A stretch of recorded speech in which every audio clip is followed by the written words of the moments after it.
1장 지식사회의 노동에서는 지식사회로 전환된 이래의 현실과 그에 따른 방향을 제시하고 있습니다. 저자는 우리는 아직 지식경제사회의 모습을 충분히 파악하지 못했다고 이야기합니다. 지식을 이용한 경제적 성과 향상 달성 방법이나 지식 근로자의 특성, 지식 작업의 산출골을 측정하는 방법 같은 것들입니다. 지식 작업에는 육체 작업에, 지식 작업자에는 육체 노동자에 적용하던 것과는 매우 다른 정의가 필요하다고 합니다.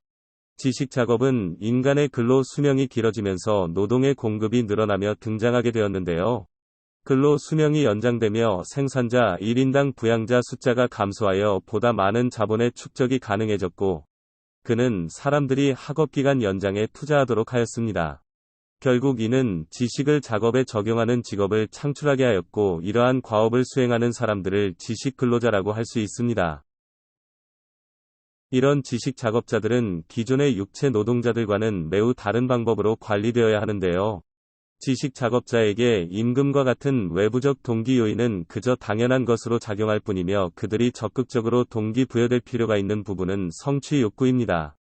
지식이 자신의 과업 성취를 위한 기반이 되어줄 것을 요구하고, 자신의 과업이 상사가 아니라 지식으로부터 목표에 의해 결정되기를 바랍니다. 지식 작업자들은 중년기 초반이 되면 자신들의 직업의 실증을 느끼는 경향이 있는데요. 이는 노동 수명과 연관이 있습니다. 학교에서 교육받는 기간이 길어졌음에도 노동 수명이 여전히 길다고 판단하는 사람들이 대부분입니다. 45세 정도의 나이에 자신의 과업에 피로감을 느끼고 의욕을 상실하게 되는데, 저자는 이를 제2의 경력을 가질 기회로 전환시킬 필요가 있다고 이야기합니다. 최고 경영자들은 이들을 성장을 중단한 사람이라고 생각하는 대신 다른 분야에서는 성장할 준비가 되어 있다고 여기는 태도. 지식 작업자 자신은 45세에 새로운 출발을 한다고 부끄러워하지 않는 태도가 필요하다고 말합니다. 이렇게 지식이 사회 기반을 형성하면 할수록 지식에 관한 다양성, 유연성, 경쟁이 한층 더 중요하게 될 것인데요. 이것은 지식에 관한 중요한 정치적 판단의 필요성, 즉 우선순위 결정을 어떻게 할 것인가 하는 문제를 야기할 것입니다. 지식을 탐구하는 작업에 있어서는 일반 이론을 창출하는 순수 연구와 응용을 위한 개발 작업 사이에서 균형을 취할 필요가 있으며, 우선순위의 결정에 있어 개별 학자, 그리고 연구자의 능력과 성향은 중요한 요소로 고려되어야 합니다. 이 장에서는 지식사회에서 교육에도 변화가 필요한 이유들을 설명하고 있습니다. 한 세대 전만 해도 학교는 아이들에게 새로운 세상을 보여주는 곳이었지만, 지금은 지루한 장소에 불과합니다. TV세대 아이들은 라디오나 TV를 통해 유능한 교사에게서 보다 훨씬 직접적이고 효과적으로 세계를 배우기 때문입니다. 따라서 우리는 교육 변화의 필요성을 느끼고 새로운 지식을 확보하는 중인 것이죠. 최근 몇 년 동안 배우고 가르치는 일에 관한 연구에서 세 가지 발견된 사실이 있습니다. 우선 첫 번째, 배우는 것과 가르치는 것에 관해서입니다. 행동주의자들은 배운다는 것이 훈련과 반복을 계속하는 기계적 과정이라고 이야기하고, 인지론자들은 이해하는 것, 의미를 파악하는 것, 통찰력을 기르는 것이라고 합니다. 그들은 상호 배타적이었지만 사실 두 이론은 상호 보완적입니다. 행동과 이해를 비롯해 반성을 하고 그것이 지식이 되기 때문입니다. 배우는 것은 기계적 과정이고 가르치는 것은 통찰력과 관련이 있지만, 결국 이 둘은 상호 보완적이고, 그렇기에 우리는 이 두 가지 일 모두 필요합니다. 두 번째, 세상에는 똑똑한 학생과 우둔한 학생이 있다고 하지만 그렇지 않다는 것입니다. 아기들은 저마다 성장 속도가 다르고 먼저 배우는 것이 다 다릅니다. 유년기 기술들 가운데 하나를 배우는 속도는 재능과는 아무런 상관이 없기도 하고요. 그처럼 각각의 아이가 무엇을 배우든 간에 자신의 학습 주기, 주의력 지속 시간, 그리고 학습 속도에 맞추어 배우도록 허용하면 다른 아이들과 마찬가지로 분명히 그것을 배우게 됩니다. 학생은 오직 자신만의 가장 좋은 방법으로 시도할 때 다른 학생과 꼭 마찬가지로 똑똑한 학생이 됩니다. 세 번째, 교사의 대부분은 가르치는 것보다 아이들을 조용히 시키기 위한 감시 활동에 많은 시간을 낭비하고 있습니다. 교사가 한 학생을 꾸짖고 감독하면 그동안 다른 학생들은 딴 생각만 하고 있는 것이죠. 우리는 가르치는 일 이외의 시간으로부터 교사들을 해방시켜야 하고, 학생들이 교사나 감독자 없이 스스로 배울 수 있는 프로그램이 필요합니다. 이어서 3장 내용을 살펴보도록 하겠습니다. 이 장에 이어 3장에서는 학교의 방향성에 대해 다루고 있는데요. 오늘날 우리는 교육비에 엄청난 금액을 지출하고 있고 교육은 현대인이 선택할 여러 가지 가운데 첫 번째의 것이 되었습니다. 그러나 저자는 교육은 매우 잘못되고 있다고 말합니다. 교육비 지출은 급상승하고 있고 앞으로도 그럴 것이지만 그만큼의 가치를 되돌려 받지 못하고 있다는 것입니다. 학교는 우리가 지불한 대가로 무엇을 제공하고 우리는 무엇을 얻을까요? 오늘날 학교는 모든 사람을 위한 보편적인 성장 과정으로 간주되고 있습니다. 인간은 성장 과정에 있어 성취감이 절실히 필요한데요. 학교는 그것을 맛볼 기회를 제공하지 못하고 있습니다. 학교에서 할 수 있는 것은 다른 누군가가 이미 해놓은 것이나 말한 것을 반복해서 익히는 것뿐이기 때문입니다. 권태를 초래하고 자극과 성취감이 없는 학교는 학생들이 새로운 어떤 것을 하고 상상하는 능력을 상실하게 할 것입니다. 학생들이 배워야 할 가장 중요한 것은 배우는 방법 그 자체이고 그것은 업무 수행, 기술, 그리고 성취를 위한 기초로서 지식을 활용하고 체계적으로 습득하는 보편적 기술이 되어야 할 것입니다. 이것이야말로 교육의 목적이 되어야 합니다. 또한 지식이 작업에 적용되면 계속 교육, 즉 경험 있고 업적도 많은 성인들이 정규 교육을 받기 위해 자주 학교로 돌아오는 것이 필요합니다. 경험이 아닌 혁신, 탐색, 질문, 변화하는 지식을 활용하기 때문입니다. 계속 교육은 작업을 위한 기초로서 지식을 활용하는 인식의 대전환으로부터 나오는 필연적인 결과이며 지식사회에서는 학교와 생활을 더 이상 분리할 수 없습니다. 모든 사람이 고등교육을 받게 되었다는 것은 크나큰 성취입니다. 그러나 장기간의 학교 교육이 주는 사회적 영향 또한 무시할 수 없고 우리는 그 문제를 해결할 준비가 되어 있지 않습니다. 늘어난 학업 기간은 모든 사람의 청년기를 크게 연장시키는데요. 장래가 촉망한 많은 젊은이들을 성장하지도 생산하지도 않으면서 계속 어린이 상태로 머무는 청년기라는 중간지대에 가두어 놓는 사회는 소년범죄, 조기 결혼, 그리고 지나치게 높은 이혼율로 고통을 받습니다. 획일적인 교육제도에 무한정 가두어두는 것이 아닌 청년들에게 학교 교육 기간 내내 경험과 실적을 쌓고 젊은 어른으로서 진짜 어른들과 함께 일할 수 있는 기회를 제공해야 합니다. 또한 장기간의 교육은 중퇴자에 대한 문제 또한 야기합니다. 정규 교육의 마침표를 찍는 것에 사람들이 기대하는 시점에 연령이 존재하고 그것을 미달하게 되면 그것에 따른 사회적 시선이 함께하게 되는데요. 이를 해결하기 위해 우리는 개인의 욕구와 열망을 충족시키고 어떤 두 사람도 결코 똑같이 성장하지 않는 사실을 인지하고 그 모든 것을 하나로 아우를 수 있는 교과 과정을 짜는 방법을 배워야 합니다. 장기간 교육의 마지막 문제는 바로 학위 소지자와 비소지자 사이의 졸업장 장막입니다. 출세의 기회를 고등학교나 대학을 졸업한 사람들만 잡을 수 있게 된 것인데요. 업적 대신에 자격증을 출세 기회와 발전의 기본 요소로 대체시키는 것은 개인과 사회 모두를 제약하고 억압하고 해를 끼칩니다.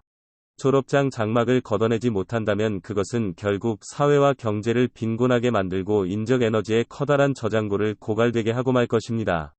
졸업장 장막은 결국 지식사회를 성취에 따르는 자부심 대신에 명예만을 추구하는 오만으로 대체하게 만들 것입니다. 지식의 정치, 지식의 미래, 지식 경제 부분을 살펴보도록 하겠습니다. 지식과 관련된 단절 현상은 책에서 다루는 가장 중요한 것 중 하나로 소개되고 있습니다.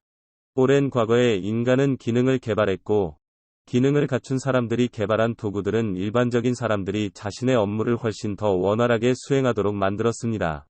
또한 도제제도를 통해 다음 세대에도 기능이 이어질 수 있게 되면서 경제적 성과도 성장시킬 수 있었습니다. 이와 같은 시대에 이어서 지식의 등장은 또 다른 새로운 시대를 맞이하게 만듭니다. 피터 드러커는 지식이 경제와 사회활동의 기초로 등장하게 되면서 지식의 역할과 의미, 구조가 근본적으로 바뀌고 있다고 말합니다. 과거의 지식은 현장에 적용되기보다는 학문의 논리적 체계, 학문별 연구 주제에 중심을 두었습니다.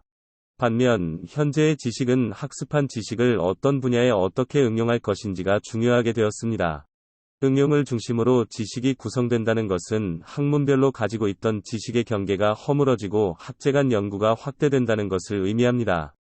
즉, 현재는 하나의 학문이 하나의 주제를 연구하는 것이 아니라 하나의 분야에 관련된 여러 가지 학문들이 함께 연구하는 과정들이 보편화되고 있다는 것입니다.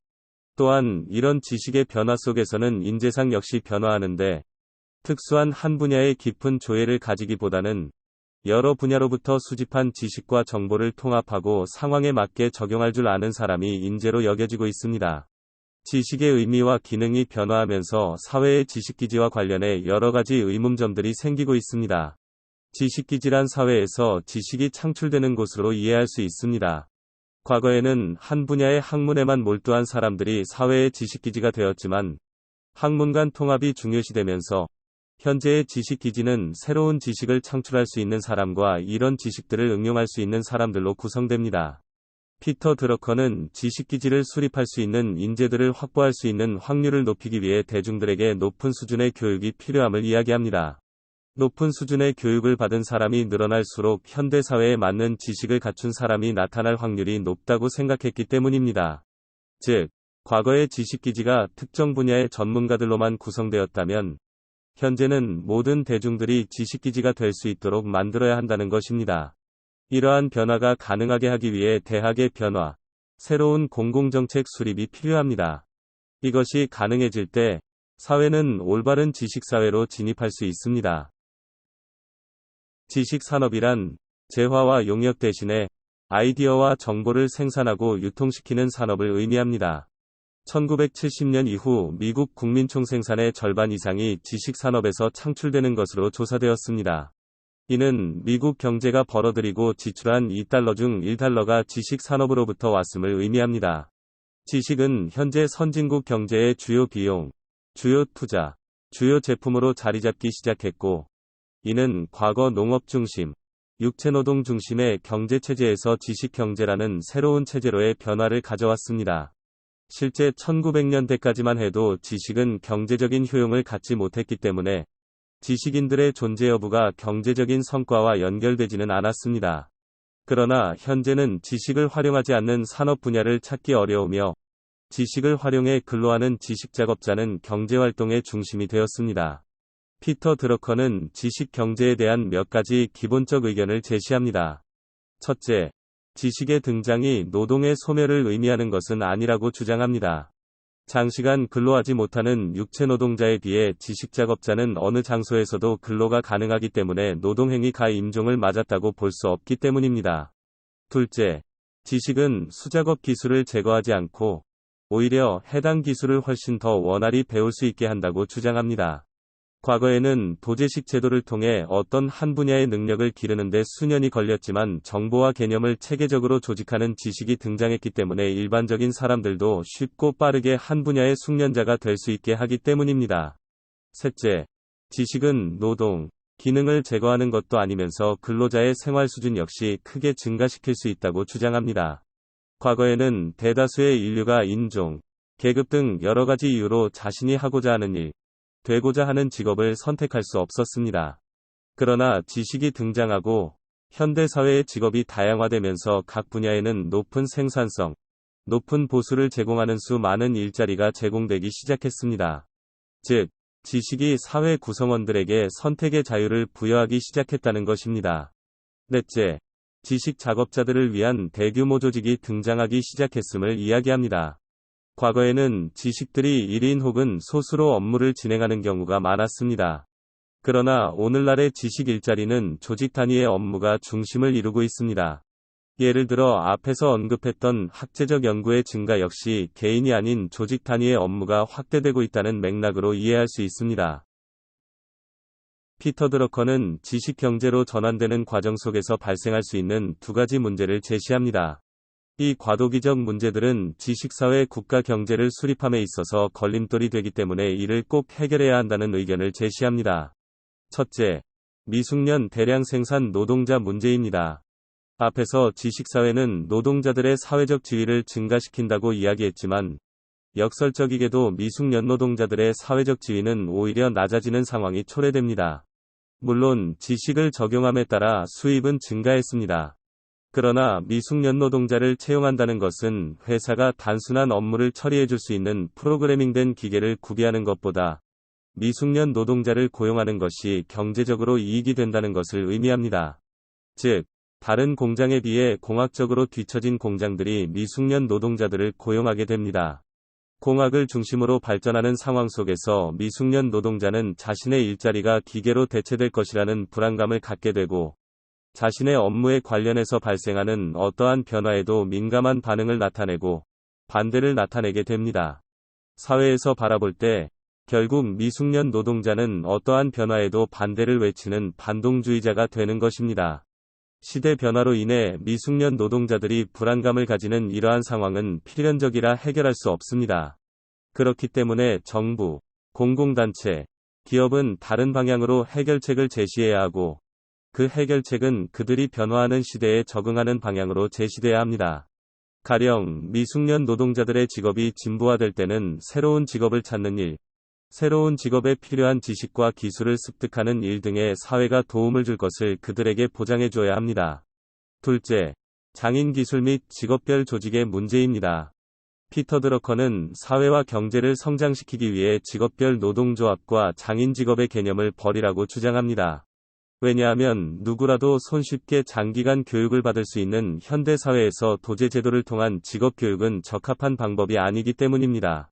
도제 교육을 통해 배운 장인들의 일은 장기간에 걸쳐 증명된 것이기 때문에 배우지 않은 사람들은 손댈 수 없는 신성한 것으로 고착될 가능성이 있습니다. 그러나 지식은 탐구적이고 혁신적이기 때문에 끊임없이 새로워지고 발전합니다. 더욱이 도제 제도를 교육받은 사람들은 자신이 배운 방법이 자신의 일을 수행하는 유일한 방법으로 교육받기 때문에 새로운 것을 배우는 것을 어렵게 만듭니다.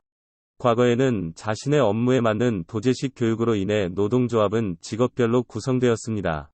동일한 직업을 가진 사람들끼리 모여 자신의 직업에 대해 목소리를 냈습니다. 그러나 직업이라는 틀 안에 갇히게 되면 궁극적으로 개별 구성원들의 직업 안정성을 파괴할 것입니다. 폐쇄적인 조직 안에서 재교육, 신기술 등을 교육받을 수 있는 기회가 적어지기 때문입니다. 지식이 산업과 성과의 기반이 되었다는 사실은 지식인에게 책임을 부여하고 있습니다. 지식인에게 부여되는 책임은 지식사회에서 나타나는 중요한 도덕적 문제입니다. 지식인들은 더 이상 가난하지 않으며 그들 의견은 국방, 경제, 행정 등 주요한 국가 정책 분야에 반영되고 중요한 결정 요인으로 작용하고 있습니다. 그러나 권력과 부는 책임을 동반합니다. 사람들은 일반적으로 권력을 가진 집단을 부도덕하다고 생각합니다. 그렇기 때문에 지식인들은 그들의 도덕성, 자신이 내리는 결정이 사회에 미치는 영향력에 책임을 져야 하고, 이것을 원하지 않는다면 그들은 타인이 결정하는 것을 온전히 받아들여야 합니다. 어떤 집단이 스스로 자신들의 부도덕성을 관리하지 않고 자신의 결정에 책임을 지지 않는다면 설사 그것이 이익을 취하려는 목적이 없었다고 해도 그들은 부패한 집단이고 부패할 것입니다. 결국 지식인이 자신에게 주어진 책임을 어떻게 받아들이고 주어진 업무를 투명하게 수행하는가의 여부가 지식의 미래를 결정하게 될 것입니다.